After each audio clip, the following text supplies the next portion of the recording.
comment la vision que tu as du couple de tes parents a influencé tes relations amoureuses? Eh bien, c'est une question que j'aime beaucoup parce que ça aurait dû être génial. Et puis finalement, il y a des effets pervers. Dans cette série Open Your Mind, j'ouvre mon esprit, on parle des célibataires, des couples et de tout ce qui touche à l'amour. Moi c'est Aude, coach mental et hypnothérapeute, je te partage mes réflexions et mes interviews parce que je suis persuadée qu'ensemble, on va plus loin. Yorana Aude. Donc je m'appelle Manu, mon nom complet c'est Emmanuel Schneider. Je vis sur le Fénois depuis 15 ans maintenant.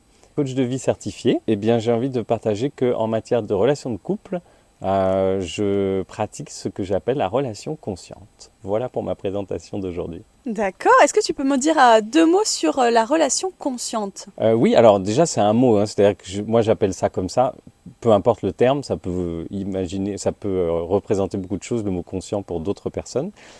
Pour moi la relation consciente c'est une relation qui est basée essentiellement sur de la bienveillance et du respect, d'abord de soi, de l'autre également, et de la relation, qui est une troisième entité différente. Voilà. C'est relativement différent de ce qui se pratique le plus souvent dans notre société. C'est-à-dire, qu'est-ce qui se pratique dans notre société pour toi?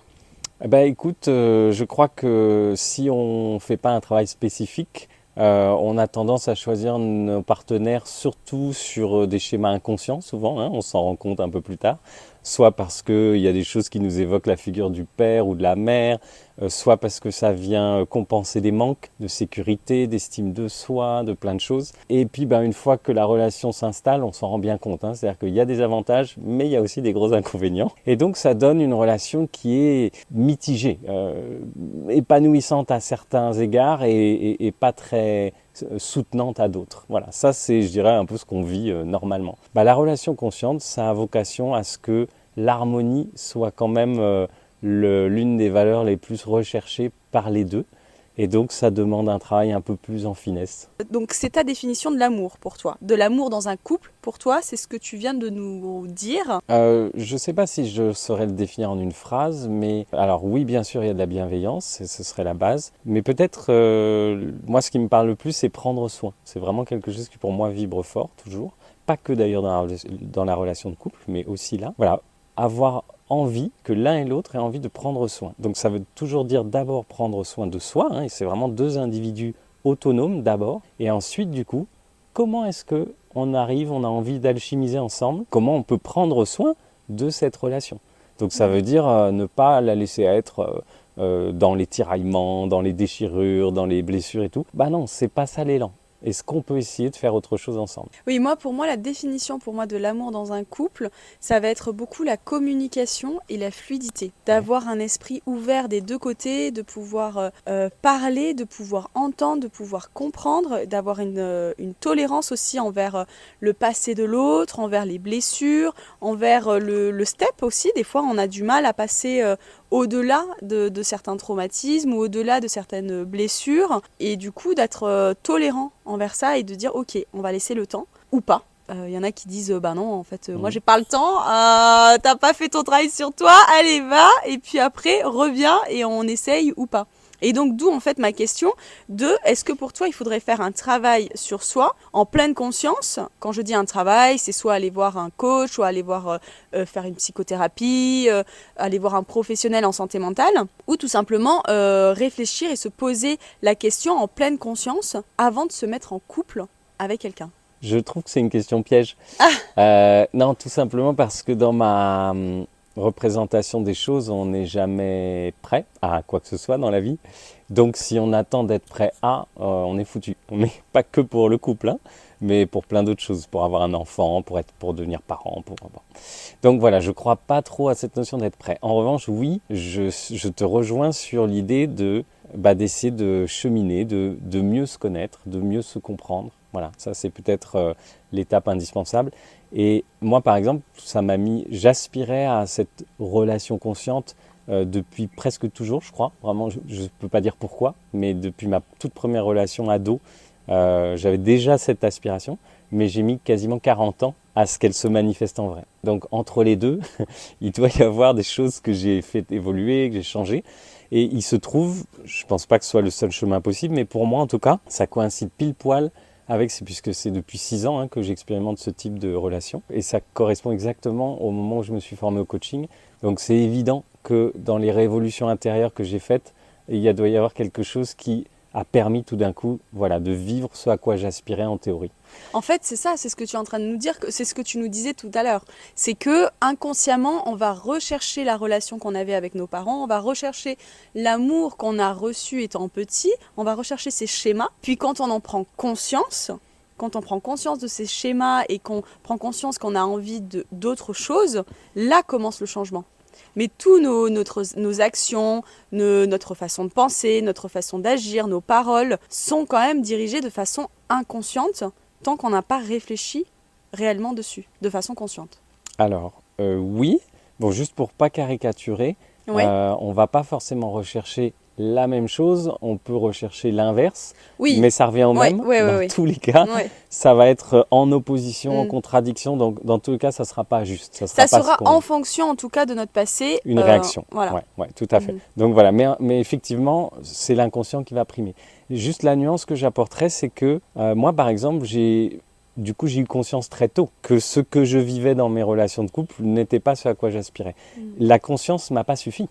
Le problème, c'est que ça se joue malgré toi. C'est engrammé. C'est vraiment des choses c'est lié à des blessures. Donc tu réagis en couple encore plus qu'ailleurs, ou comme avec ses propres enfants. Tu réagis malgré toi. Il y a des choses qui t'échappent. C'est pas ce que tu voudrais faire, mais c'est ce que tu fais. Donc moi, ce qui m'a pris beaucoup de temps, plusieurs décennies, c'est d'arriver à être aligné dans mes actions, dans mes gestes et dans mes mots. Souvent, le mot sort avant même qu'on ait le temps de le réfléchir. Être aligné avec ce que j'avais envie de donner. Et là, pour moi, ça ne se passe plus dans la réflexion, c'est le travail intérieur. C'est-à-dire, est-ce que j'arrive en moi à venir dans la relation, à voir l'autre comme quelque chose de précieux qui va être plus important que la réaction de mon ego, qu'une blessure, etc. Donc ça, c'est pas un travail avec la tête. Enfin, dans mon expérience, c'est un travail qui se passe plutôt dans le cœur et ça, c'est long. C'est super important ce que tu as dit. Il y a une chose que tu as dite, que je voyais que je ne voulais pas ce genre de relation, mais que inconsciemment, elle se faisait. Ouais. Donc ça, c'est hyper important. Et la deuxième chose... Quand tu l'auras retrouvé. Ah oui, voilà. La deuxième chose qui était super importante pour moi, c'est que tu me dis ça a pris énormément de temps, ça a pris des décennies. Mais pourquoi ? Parce que tu n'avais pas fait un travail sur toi. Et depuis ces 6 ans, je pense qu'il y a une certaine évolution plus rapide qu'avant que tu aies fait tes études de coaching ou que tu te sois fait tout simplement coacher ou que tu aies eu une certaine ouverture à aller voir un thérapeute ou autre. Alors, ça me semble un peu catégorique. Disons, pour moi, la vie... C'est soit noir, soit blanc avec moi, d'accord ? Non, mais j'entends l'argument, j'entends le propos. C'est peut-être mal dit, mais voilà, on voit l'idée, c'est le matin. Ce que j'entends, si je reprends depuis mon point de vue, pour moi, la vie, c'est un cheminement. D'accord ? Que tu ailles voir quelqu'un ou pas, tu chemines. La vie, c'est le cheminement. Les expériences viennent, elles te font avoir des prises de conscience. Si vraiment il y a des choses que tu dois comprendre et que tu ne veux pas comprendre, tu vas te manger des murs ou des choses un peu plus dures. Enfin, il y a un moment où la vie, elle va quand même t'amener en général à un certain nombre de réflexions. Pas forcément tout. Bon. Effectivement, pour moi, le coaching, visiblement, ça a été un de mes meilleurs accélérateurs. J'ai essayé plein d'autres choses avant, mais c'est sans doute, pour moi, une des méthodes qui a le mieux marché. Donc là, effectivement, je te rejoins là-dessus. Mais ça ne veut pas dire, à mon avis, qu'avant, j'ai pas cheminé. Non, j'ai cheminé. C'est juste qu'il y a effectivement des étapes qui semblent plus puissantes ou plus rapides, comme tu disais. Pour moi, c'est peut-être plus à la fois une question de rythme, c'est-à-dire j'ai l'impression qu'on avance plus rapidement quand on utilise un certain nombre d'outils. Il y en a plein, donc il faut juste aller explorer, chercher lesquels fonctionnent pour soi. Et aussi, je crois qu'il y a des zones en soi qu'on peut difficilement ou pas aller explorer sans être accompagné. Parce qu'on a des systèmes de protection à l'intérieur qui ne comptent pas nous laisser aller voir là-dedans parce que ça ressemble à des zones dangereuses ou de souffrance. Donc, l'accès est interdit.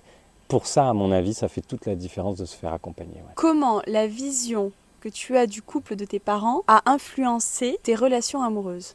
Eh bien, c'est une question que j'aime beaucoup parce que ça aurait dû être génial. Et puis finalement, il y a des effets pervers. Mes parents font partie des rares, maintenant statistiquement, couples qui sont encore ensemble. Donc ils en sont à plus de 55 ans de mariage. Là, on est hors statistique dans notre société d'aujourd'hui. Donc j'ai ce modèle du couple qui perdure. Je me suis dit, c'est du bol. Donc j'avais cette aspiration-là. Alors l'effet pervers dont je parle, c'est que du coup, j'ai démarré mes relations de couple avec cette projection. C'est pour toujours. Voilà. Et en fait, il y a quand même beaucoup d'inconvénients à ces projections-là. Donc au lieu de vivre la relation telle qu'elle est, dans le présent, de la construire étape par étape, c'était tout de suite, les projections, c'est aussi un poids qui pèse, une pression, des attentes Oui, sur parce que l'autre. tu avais des projections loin dans le futur, alors que en fait, ça venait, entre guillemets, de commencer, on va dire. Bien sûr, voilà. Donc moi, ça a joué comme ça, ça a impacté comme ça. Je ne leur en veux pas, si vous m'écoutez. Je vous aime. Mais voilà, il se trouve que c'est intéressant de voir qu'un modèle qui sait rester ensemble à long terme, moi, ça ne m'a pas forcément aidé dans la relation de couple. Et puis peut-être une autre manière dont ça a joué aussi, c'est que j'ai pas trouvé ça hyper harmonieux, cette relation qui dure, mais je me suis dit, oula, il y a beaucoup d'inconvénients à cette relation qui dure malgré tout. Et dans le malgré tout, il y a tout ce qui n'est pas harmonieux, tout ce qui n'est pas respectueux dans le couple, tout ce qui ne permet pas à l'un et l'autre de s'épanouir. Et ça m'a beaucoup marqué aussi. Et donc du coup, je crois que c'est aussi pour ça que j'ai aspiré à essayer de faire une relation de couple où chacun puisse s'épanouir. C'est plutôt en décalage avec le modèle que j'ai vu. Ouais. Oui, moi aussi, mes parents, ça fait, je crois, 50 ans qu'ils sont ensemble et 47 ans de mariage. Donc, j'ai eu cette longévité aussi de couple et de me dire, voilà, je rencontre tôt mon amant, mon amour, et on finira nos jours ensemble. Et maintenant, je me dis, l'homme de ma vie, ce sera la personne qui sera à côté de moi, en fait, lors de ma mort. Ah, c'est le dernier. C'est le dernier, en fait. Tant pis pour les autres. Les autres n'étaient que de passage, le dernier sera vraiment le dernier. Non, mais je me suis dit, on a plusieurs vies en fait dans une vie. On est ado, on est pré-adulte, on est adulte, on a envie d'aller explorer le monde, on aspire à d'autres choses. Et donc pourquoi est-ce qu'on ne vivrait pas plusieurs amours en fait, aussi intenses peut-être, ou moins intenses, je ne sais pas. Mais voilà, c'était ma réflexion. Ouais. Mais après, j'entends aussi qu'il y a des gens qui tombent follement amoureux d'une personne et qui se disent c'est elle en fait. Je savais quand je l'ai vue, c'était elle, c'était la femme de ma vie, c'était lui, je le savais. Alors moi je l'ai pas vécu donc du coup je peux pas le dire. Pour moi je suis plus de l'autre côté du bateau. Je change donc pourquoi pas avoir d'autres partenaires en fonction de ma vie. Mais j'ai peur de me retrouver seule avec des chats lors de ma vieillesse à force de faire ce genre de bêtises, entre guillemets bêtises. Les chats qui fournissent une qualité d'amour exceptionnelle. Mais oui, complet. Et inconditionnelle. Ouais, pour moi, le point, il y a beaucoup de choses dans ce que tu partages, mais l'un des points que je trouve essentiel, c'est quand même déjà d'ouvrir effectivement cette notion de, puisqu'on change énormément au cours de la vie, peut-être que c'est quand même pas aberrant de se dire que le même partenaire peut ne pas rester le plus adapté, le plus harmonieux. Et je crois qu'aujourd'hui, ça c'est quand même un peu une évidence. C'est-à-dire que dans tous les couples qui se séparent, et qui étaient pourtant sur le modèle, c'est pour toujours, et qui se séparent à 40, à 50, à 60, même à 60 ans, je pense que c'est cette prise de conscience qui maintenant a le droit d'être là, qui se dit, objectivement, on partage quand même vraiment plus les mêmes choses, les mêmes aspirations, on a changé. Et ça me paraît hyper normal. Tu vois, quand on se met en relation entre 20 et 30, on ne se connaît même pas vraiment complètement. On est dans souvent la recherche de reconnaissance, d'ambition, de réussite, d'un certain nombre de choses. Et puis un peu plus tard, on se rend compte que finalement, c'est peut-être pas une fois qu'on a validé ça, on se rend compte que c'est peut-être pas ça notre essence profonde. Dans cette phase où on se redécouvre, il n'est pas dit que le partenaire qu'on a choisi, ou le ou la partenaire, soit en adéquation. Et peut-être que des fois, ça peut être juste adapté de se laisser partir sur son chemin respectif et de rencontrer quelqu'un qui est plus adapté pour les aspirations qu'on a maintenant. Ça me semble presque évident aujourd'hui. Peut-être de dédramatiser du coup la séparation. Parce qu'avant on était sur un couple qui devait durer longtemps, on devait se marier pour la vie et même après la mort. Et le divorce était vraiment inconcevable à un moment donné. Puis petit à petit, c'est rentré un peu plus dans les mœurs, un peu plus dans les mœurs. Et l'idée est peut-être de trouver un juste milieu. Oui. De Ah oui. pas jouer la société mouchoir en Voilà. papier où Voilà. j'utilise, je jette. C'est ça. De garder un petit peu ce mouchoir en tissu, voilà, mais qu'on change peut-être quand il est trop utilisé. Le mouchoir en horrible. tissu de nos grands-pères. C'est horrible. J'aime l'image. Ah, qu'on peut laver, Mais relaver. voilà. Dans le Euh, sens où c'est un engagement en fait d'être dans un couple, tu vois. C'est Oui. quand même une forme d'engagement et d'essayer d'être sur la même longueur d'onde, d'avoir la même vision. Mais en fait, si ça colle pas en fait. De pas se changer complètement, de pas faire d'énormes compromis qui nous changeraient et qui nous rendraient malheureux. Ne pas forcer les choses en fait. Que les choses viennent quand même assez fluidement. Ouais. Pour moi, ce qui est difficile, c'est justement ce juste milieu dont tu parles. Bon, on voit très très bien que la société là a intégré, dans les nouvelles générations, aucun doute, on a intégré la dédramatisation de la séparation. Alors là, c'est tout à fait dédramatisé. Peut-être trop. Bon. Ce qui est compliqué, c'est comment trouver le juste milieu, effectivement, entre je me respecte, donc je dois rester authentique, et en même temps, est-ce qu'il y a un vrai élan de rencontrer l'autre? Et la rencontre de l'autre, c'est l'altérité. Donc c'est effectivement, bien sûr que c'est pas moi, bien sûr que c'est différent, et bien sûr que ça va me chahuter, me déstabiliser, venir me chercher dans certains endroits. Et c'est pas facile très souvent, on est confus.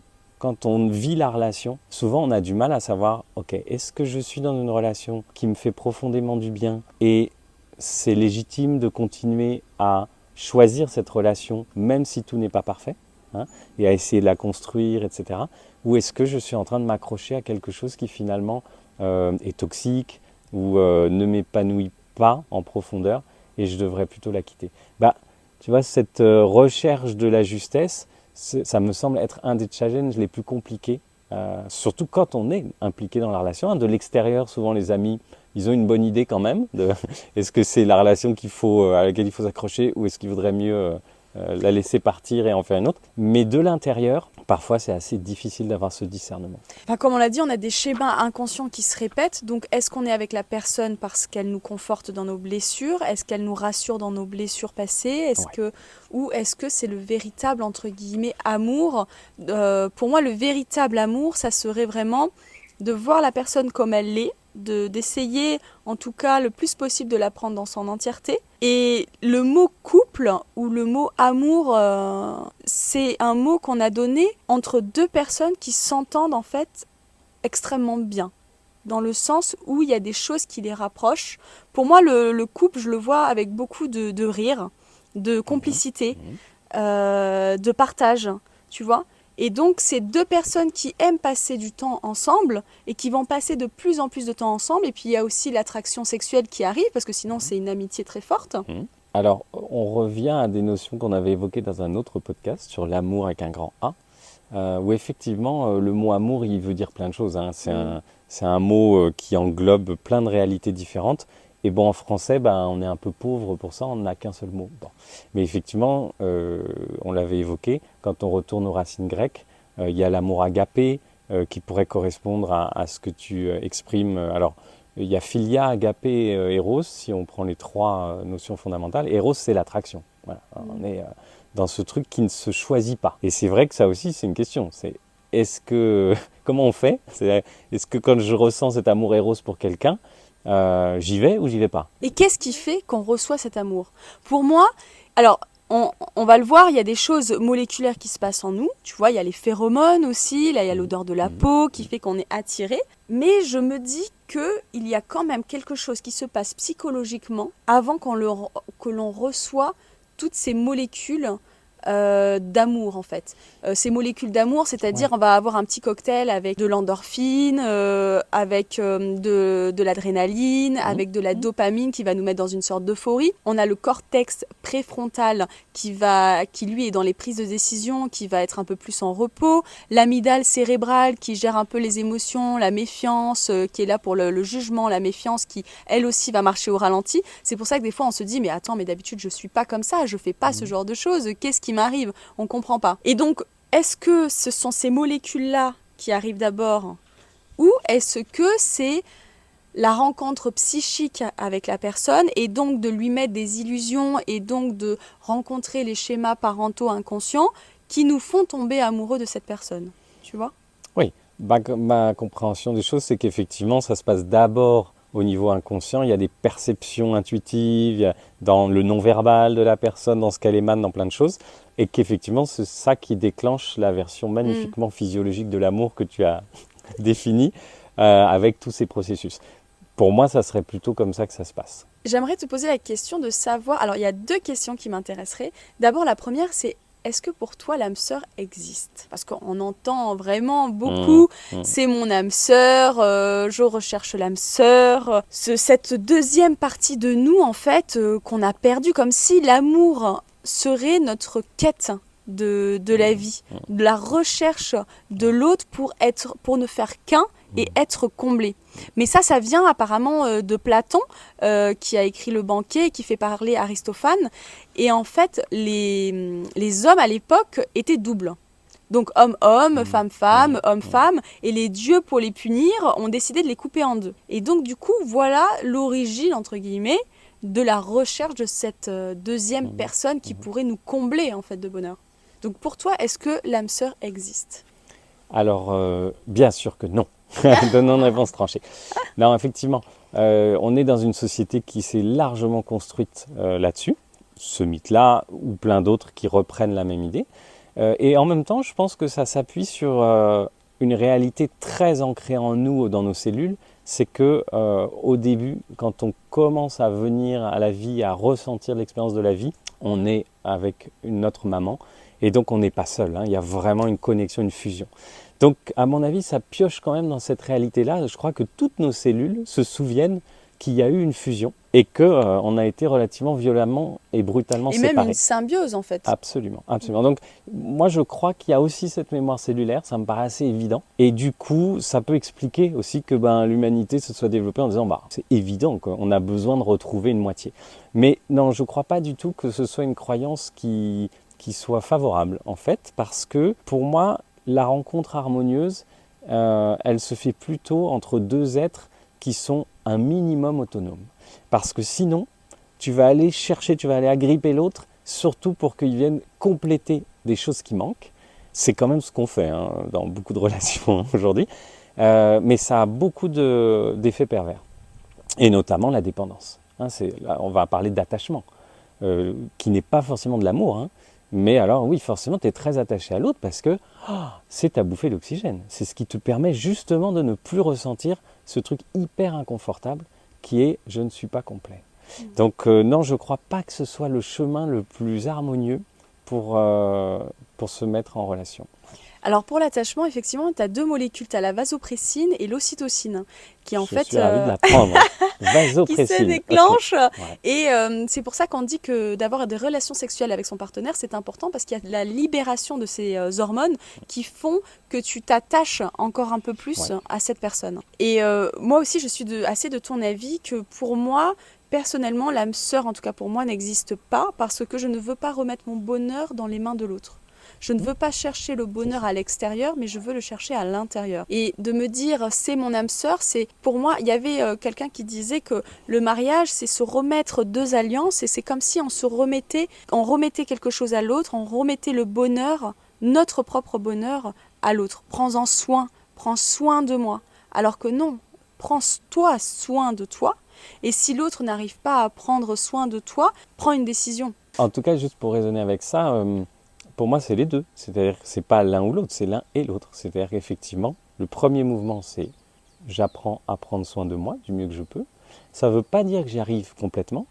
Et je peux tout à fait m'associer avec un partenaire ou une partenaire super qui sait aussi prendre soin de moi et ça vient compléter. Et les 2 peuvent se compléter. Mais ce n'est pas l'un ou l'autre, effectivement. Il y avait du coup cette question aussi qui venait, sommes-nous faits pour vivre ensemble pour l'éternité ?